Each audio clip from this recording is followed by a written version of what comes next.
That's right, boys and girls, we finally have a new Berserk chapter to talk about. I swear, this series is like waiting for a solar eclipse sometimes, but it's always worth it. So the last time we left off, things were less than ideal. Griffith kidnapped Casca, brainwashing her into being an almost silent and obedient doll, and on top of that, Elfhelm was completely destroyed. So the Society of Mages that our party turned to for help have been left without any magic, and now they're all crowded together in Roderick's ship, the Seahorse, out of options or really any hope. And Guts himself was taking the loss exceptionally hard, mentally broken and slowly succumbing to the influence of the Beast of Darkness. Shrike attempted to help, but she was thrown out of his mind. The beast finally strong enough to ward off her attempts to keep the entity under control. So instead, she decided to perform a ritual that would allow her to track down Casca, shifting over to the astral world and following the branches of the world tree to their center, to Falconia. But the question remains of if she can get there in time and what can she even really do when she does. It's a city under the control of Griffith and his army of demons, and she's going there completely on her own. And in the middle of all of this, the ship is boarded by Kushan pirates. Everyone's cornered, even Guts, in the middle of the ocean. It seems like things just keep getting worse and worse. There's a distinct possibility Guts is about to go full rampage and slaughter everything in sight. The beast has already been whispering in his ear the entire time. Throwing in hostile pirates is just a recipe for disaster. But that's where we left things off. So let's get to the new chapter and see what the cliffhanger has led to and whether or not this leads to a bloodbath. The chapter begins with the Kushan fleet actually much larger than we expected, with it being multiple ships worth of men instead of just a small group of pirates, making their way towards the vulnerable Seahorse. They latch onto the ship with harpoons, surrounding the vessel and preparing to board. We then see Serpico, Isidro, and Puck on the top deck. They heard the noise from the attack and rushed to find the others. Serpico worried for Farnese, and just as the three make their plan to find the rest, they're attacked by the Kushans. Serpico can scarcely believe that they've been boarded, and he laments that he forgot his magic sword in the stateroom, so he has to find a way to get away from the Kushans while unarmed. To do that, he dedicates to a Hail Mary, jumping off the side of the ship and using his impressive agility to drop down into the lower deck with Isidro. It seems as though they managed to escape, but more Kushans are coming. Isidro is able to kick one back into the ocean, but he was just one of many. The two ready themselves for the fight, and Isidro spots the numerous ships in the water. It's a full-blown army, and to make matters all the worse, they can't get the lock open to the hold where the survivors are. It's locked along with the window. They can only watch the Kushans overpower Roderick's men, who are desperately trying to protect the non-combatants. Farnese, Magnifico, and Morta stuck helpless in the crowd. All the while, Azan and his drinking buddies are also cornered, though they confuse the situation at first, thinking they're about to be scolded for goofing off. They still don't realize that they've been attacked, even as they're tied up and their attackers speak Kushan amongst themselves. Which, just saying, Azan, you've fought these guys before, come on. But in all fairness, it has been a while and he's been drinking, so he's probably just not in the right state of mind to recognize what's happening. Plus, he's more worried about the door the pirates are trying to open, the door to the room where Guts is in. Azan is well aware that if that door is open, then Guts will rip these guys to pieces, along with everyone else on the ship. But the Kushans don't seem to care. They break the door open and enter the room regardless. It's dark and they have to rely on a torch to see, but they find him, still sprawled on the floor unconscious. Guts. The first thing they notice is his massive sword. The attackers never met him before, so the sight of the Dragon Slayer is more than enough intimidation. To the point, they immediately move back, sending a singular soldier to check if he's awake or not. The man is hesitant and gives a light kick to Guts' hand. He grunts, and the pirates ready themselves for anything, but Guts merely lifts his hand up before it falls back down and himself back into unconsciousness. This is enough to let the Kushans build their confidence, and they ready their chains to tie him up. But for a moment, a brief moment, we get this panel of the Beast of Darkness shattering chains.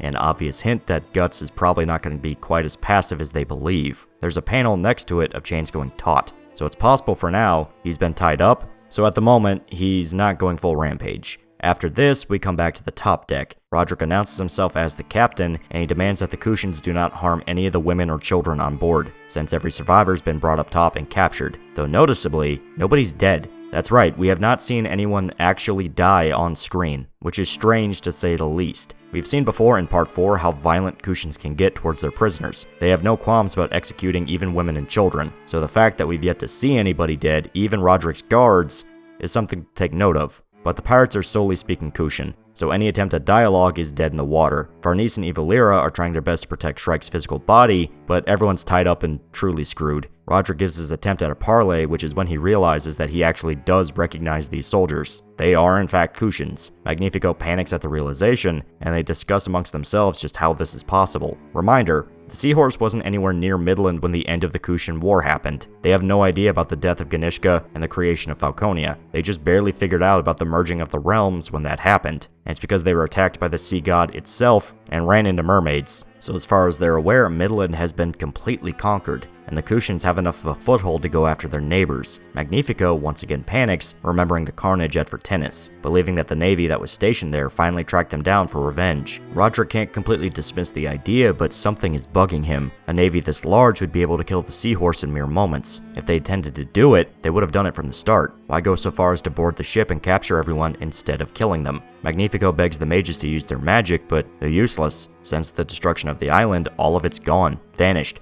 They can't perform a single spell. Besides, they don't like conflict. Old man, I'm gonna hit you. Still, Roderick realizes that they must have been here for another purpose. But whatever purpose that is still unclear. The most he does know is that everyone's been dragged into a strange new world. And the last image we see are some mysterious figures on a nearby ship, Guts on his feet and walking, and most important of all, Rickert. Yeah, Rickert is back with the pirates. He's back. My son came back with the milk like I knew he would. Not only that, but those figures on the boat, that's Salat and the Baki Raka.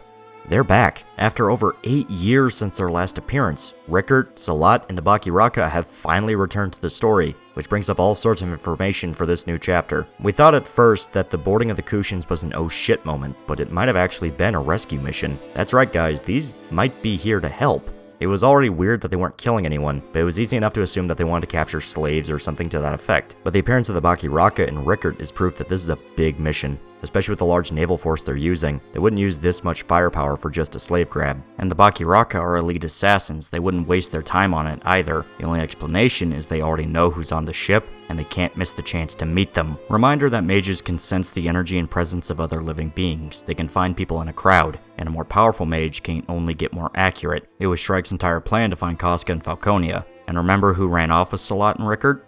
Master Daiba, an extremely powerful sorcerer. It's very possible that they worked to find out where Guts and the others went, and are trying to get everyone together. They definitely could have used a more subtle approach, but I'll chalk that up to Salat and his friends being assholes, because that would be in character. And if they were trying to find Guts and the others, it means that something can still be done about Griffith. Really, this might actually be exactly what Guts needs right now, to reunite with one of the only survivors of the Band of the Hawk and his old rival, especially since Rickert was able to do what Guts couldn't.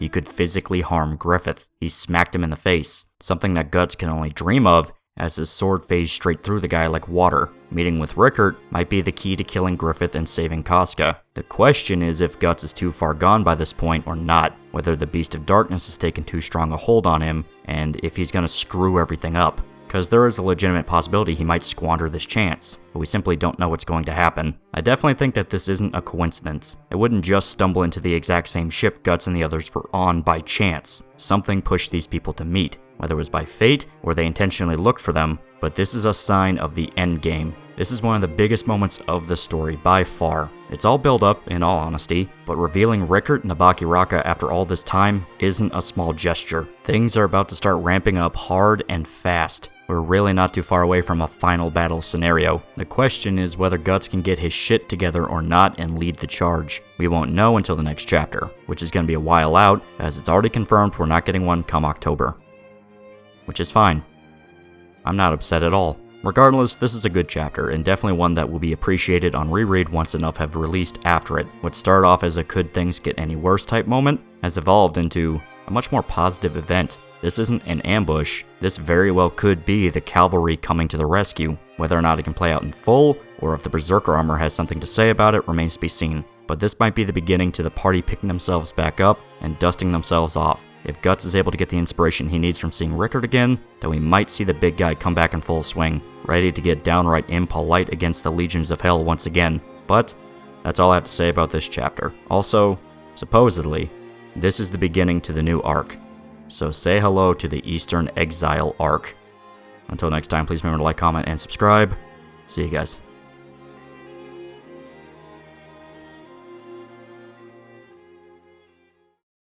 Hey loser, do you want a shirt? Do you want a t-shirt? I have shirts now. Look in the description for a link to a t-shirt you can buy. If you don't buy the t-shirt, I'll kill your family. If you don't buy the t-shirt, I'll poison your dog. If you don't buy the t-shirt, you're going to be the only person in town that does not have a t-shirt.